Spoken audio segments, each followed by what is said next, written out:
Welcome back guys.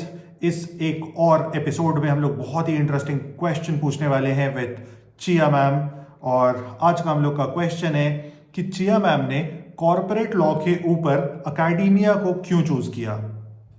Over to you Chia ma'am. See the only reason is मेरे को अच्छी life चाहिए, happy life चाहिए, हाँ। इजी लाइफ चाहिए। हाँ, मेरे लिए तो इतना ईजियर कैसे बना देता है अकेडेमिया? मतलब मेरे को तो ऐसा लगता है अकेडेमिया में आप एक ही चीज़ को मल्टीपल ईयर्स तक बार बार बार बार पढ़ाते जाते हो, तो वो बहुत ज़्यादा बोरिंग हो जाता है for a teacher.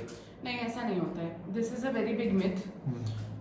academia is not only about teaching things repeatedly, but it is also about how you do it, where you are allowed to do it, what are you doing.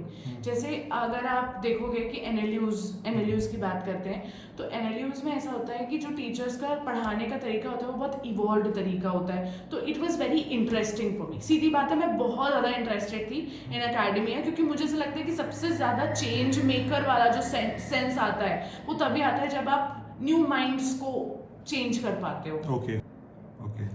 तो आपने यहाँ पे एक बहुत ही important word use किया कि आप जब एनएलयू गए थे तो आपको ऐसा फील हुआ कि वहाँ पे कोई डिफरेंट टीचिंग मेथडोलॉजी है जो आपको बहुत ज़्यादा हेल्प कर रही है एंड आपके ब्रेन को इवॉल्व करने में हेल्प कर रही है। 100%। क्या आप एक्सपैंड करना चाहोगे? बिल्कुल 100%। मुझे ऐसा लग रहा था कि जब मैं गई थी, तो मैं नाम नहीं ले सकती हूँ ऑब्वियसली यहाँ पे, लेकिन मेरे एक प्रोफेसर थे, उन्होंने हमको इंसॉल्वेंसी एंड बैंक्रप्सी कोड पढ़ाया था। इसके पहले तक मुझे कोई भी तरीके के कमर्शियल लॉज में कोई इंटरेस्ट नहीं था, ना मुझे बैंकिंग लॉ पढ़ना था, ना कुछ करना था। लेकिन एकदम से इतना ज़्यादा इंटरेस्ट आया मुझे कि मतलब आंखें बंद करके आपको आईबीसी समझा सकती हूँ। आई डोंट हैव, मुझे कुछ भी चेक करने की ज़रूरत नहीं है। जहाँ तक कि मैंने केसेस पढ़े हैं मुझे सब याद है बिकॉज ऑफ दैट टीचर। जबकि मुझे भूलने की बीमारी है, लिटरली बिलीव मी। मतलब मैं हर चीज़ भूल जाती हूँ, मैं नाम भूल जाती हूँ लोगों के, बट आईबीसी बहुत अच्छे से रटा हुआ है। तो आई थिंक, तो आपके वो टीचर जो थे वो मोटिवेटर थे जिन्होंने आपको पुश किया,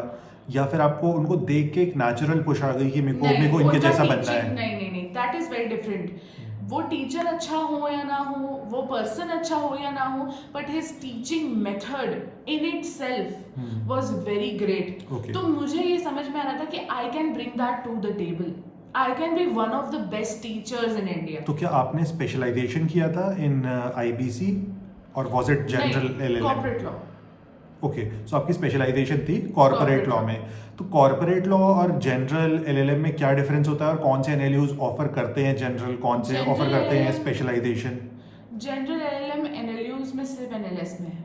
ओके, उसके अलावा कहीं पे भी एंड नहीं है। What is general LLM? उसमें कुछ नहीं है, मतलब बेसिक सी बात है। अगर जैसे मैं कॉर्पोरेट एलएलएम पढ़ रही हूँ, कॉर्पोरेट एलएलएम के ऊपर कर रही हूँ, तो उसमें रिसर्च पेपर होगा, ये सब वो सब होगा जैसे एलएलएम में होता है। हाँ। लेकिन द ओनली थिंग इज कि जो एक जनरल एलएलएम होता है उसमें बहुत बेसिक सब्जेक्ट्स होते हैं जो बहुत ज़्यादा बड़ा एक फेज, मतलब एक बड़े चीज़ को कवर करते हैं, एक बड़े ग्राउंड को कवर करते हैं दैन स्पेशलाइज्ड एलएलएम। जैसे आईपीआर कोई पढ़ रहा है तो वो कॉन्स्टिट्यूशन, क्राइम, सीपीसी, सीआरपीसी नहीं पढ़ने वाला है। हाँ, जैसे आपने कॉर्पोरेट लॉ किया, हाँ। तो आप मोस्टली कंपनीज के अराउंड बात करने वाले हो, हाँ। कंपनी से रिलेटेड चीज़ों पे, उसके बाद इंसॉल्वेंसी बैंक्रप्सी जैसे आपने बताया, फिर अगेन कंपनी वाली ही चीज़ है, तो उसी तरह से मतलब आईपीआर में होगा। हाँ, जिसके भी अराउंड एनसीएलटी रिवॉल्व करता है, हाँ। वो सबसे इम्पोर्टेंट है हमारे लिए, कि मतलब बैंकिंग लॉ ये वो। Okay, so the most important question of this episode, better placement किसकी होती है, जनरल और स्पेशलाइजेशन? यार, जब NLSIU is the only campus that is providing general placements, तो आप क्यों ये सोच रहे हो कि उसके ऊपर किसी को भी प्लेसमेंट मिलेगी? तो ऑब्वियसली एनएलएसआईयू होने की वजह से क्या ये चीज़ होती है, या फिर नेचुरली ये चीज़ हो जाती इट्स है? The name. देखो, 5 ईयर एलएलबी में यही चीज होती है। अगर आप एनएलएस से बीए एलएलबी कर रहे हो तो आपको बेस्ट प्लेसमेंट मिलेगी। बीबीए बीकॉम को नहीं देखा जाता है फिर। तो वो it's not about specialisation, it's about the college's name. तो ये सोचो ही मत कि किसी स्पेशलाइजेशन पे आपको कॉर्पोरेट जॉब मिलने वाली है, या इवन आपको प्रोफेसरशिप मिल सकती है, या कुछ ऐसा कुछ भी नहीं होता है। It's all about the college and its name and its reputation. मैं बहुत ऑनेस्टली बता रही हूँ, I am not going to cover it up. Okay, okay guys, so आपके जो भी क्वेरी क्वेश्चंस हैं रिलेटेड टू दिस एपिसोड आप लोग डाल सकते हैं इन द कमेंट्स और नेक्स्ट एपिसोड के लिए सब्सक्राइब कर लो।